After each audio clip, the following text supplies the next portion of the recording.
Hi, I'm Dustin Abbott, and I'm here today to give you a look at Sony's newest combo grip / remote / tabletop tripod. I looked back today and watched my review of the previous version of this handle that goes back about 5 years ago. First thing I noticed, my hair was really dark then. I don't know what's happened. But my biggest takeaway at that point, particularly as third-party alternatives begin to come on the market. 5 years ago, a Bluetooth grip was still a fairly novel thing. Bluetooth in cameras was less common, now much more ubiquitous. And as other third-party things begin to arrive, what I noticed is that their biggest advantage is that often you could remove the remote and use that separately. And so you could actually have remote control of the camera when it was set up on the tabletop tripod. That wasn't true of Sony's, where the controls were fixed into the handle, but fortunately they have fixed that. We now have a detachable Bluetooth remote that is even more fully functional than what the third-party alternatives are, and you can even purchase the remote separately if you're not interested in the grip / handle. Now, while Sony may have taken the advice that some of us gave in those reviews as far as making this detachable, what they didn't do is improve the clunky naming convention. Back then, I reviewed the Sony GP-VPT3. Today, I'm reviewing the Sony GP-VPT3/B or /W, because yes, it now does come in a white version. However, whether you get black or white, you still get a clunky name attached to that. So Sony, you need to do a little more work in the marketing department when it comes to the naming convention on these. You're not there yet. Now, what has changed is that this has gotten a little bit lighter, lost about 30 grams or so from the previous version. But here's where things get funny once again. If you got the black version, as I'm reviewing here, it weighs in at 179 grams. If you get the white version, it weighs 174 grams because black paint is very heavy. No, I don't know why that is. Makes no sense, but c'est la vie. Though the overall grip is lighter itself, it still can handle the same payload, which is 1.5 kilos or about 53 ounces. So that means it'll handle most moderate camera / lens combinations. If you're getting up into the 70 to 200 f2.8 or the new 50 to 150 millimeter f2, very likely you're going to be stretching the limits of what this is capable of. However, for most normal combinations, that's enough payload to make it work. The grip itself, as you can see, it's moderately small, and as far as the feeling in the hand, the feeling of it is pretty good. I won't say that it feels like super ergonomic, that it just kind of molds into my hand, but I feel like I have a good grip on things and I can move it around without any kind of issue.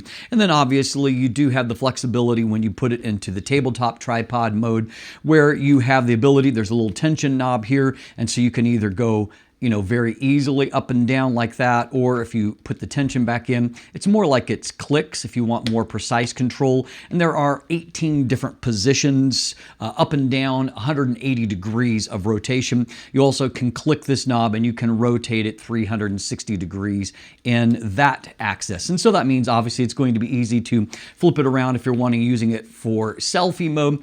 As far as getting the camera further away from you, it doesn't really get you much further away from your face, but what it does do is get you in a much better position where there's not going to be the issue with your arm being right up in the frame if you're trying to hold the camera itself. And so it's ergonomically superior, works a little bit better there.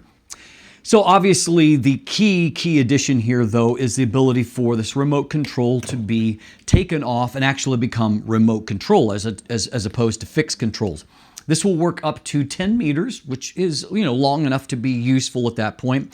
They've also added a few more controls to this. We now have an AF on button.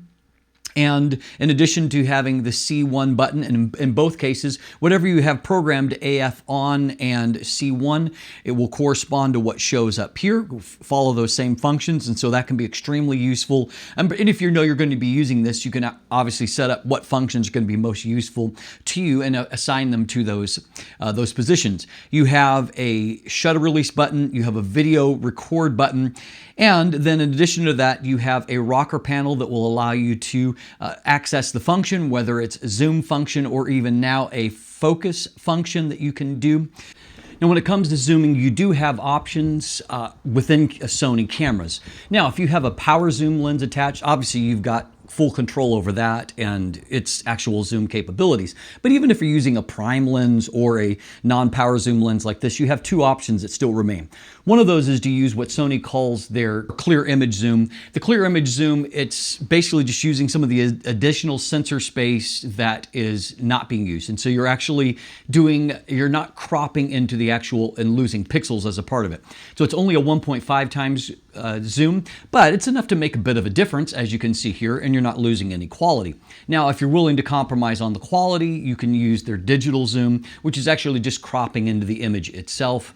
Disadvantage of that is that you're not gaining anything over just doing that crop in post. And so unless you're just wanting to get it in the actual footage and you don't mind losing a little image quality, you do have that option. But having a grip or a remote like this means that you actually have a means of doing that zoom. Within the camera, there's no real functional way to access those zoom functions that actually works well. But if you're using something like this, you can unlock that and get a nice clear zooming function. Now, this does use Bluetooth as the communication protocol, and so your initial pairing, you're going to want to hold down the record and C1 buttons.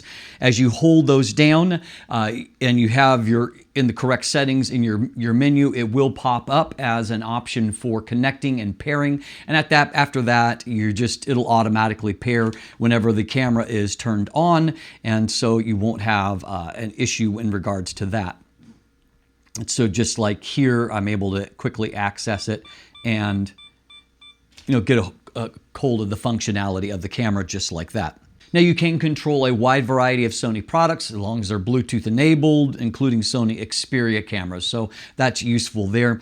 The actual grip itself, it is weather sealed. That includes the remote, and so it is going to be a good pairing for a weather sealed camera, meaning you can use it in various weather. Now, as far as the functionality using it like for grip, this is not a gimbal. So, I mean, it gives you maybe a more ergonomic way to hold things. So you might get ever so slightly more stable footage, particularly if you're kind of in a down low position. And so it's not an ergonomically friendly position to just hold the camera, but there's no active stabilization going on. And so you're not going to get much more stable footage than what you would get otherwise.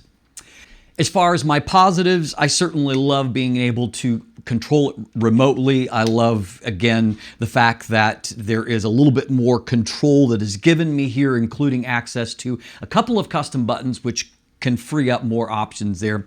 As far as the negatives, it continues to be more expensive than third parties, and we'll get to the price in just a second. The other thing that I regret here is that it uses a CR2032 battery in the back, which is just a replaceable style battery, as opposed to having an internal battery that you can just charge via USB-C, which some of the alternatives like this that I've reviewed here, it allows you to just do that, which means you're not having to source these CR2032 batteries and replace them in that fashion. So I would prefer that they have an integrated power solution as a part of it.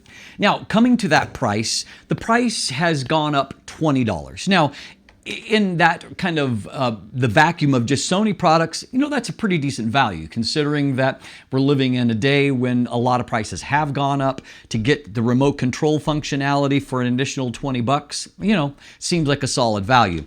Now, if you step outside of the Sony vacuum, there are third-party alternatives that are considerably cheaper. So you're just going to have to make that calculation for yourself. You are getting probably a more sophisticated product, being a first-party product here, and the remote is nicer than any of the others that I have used, a little bit more controls, and then just a nicer overall design to it. So, but the price is going to be $159 US. That's basically 220 Canadian. Now, if you want just the remote, you can buy just the remote as noted, and that's going to run you about $90 US or 125 Canadian dollars for the remote itself. Frankly, for me, this is the thing that I'm personally most interested in, because there's plenty of situations where I would like the ability to start and stop recording remotely, or be able to just have maybe be hands off in certain situations. If I'm doing tests of reviews or whatever, or shooting macro and I want a very stable platform and I don't want to touch the camera, That remote is great for those kind of applications. Or if I, want to be in a group photo, which happens periodically, being able to have that easy to use remote that is just going to quickly sync up, that to me would be probably the most worthwhile part of this equation.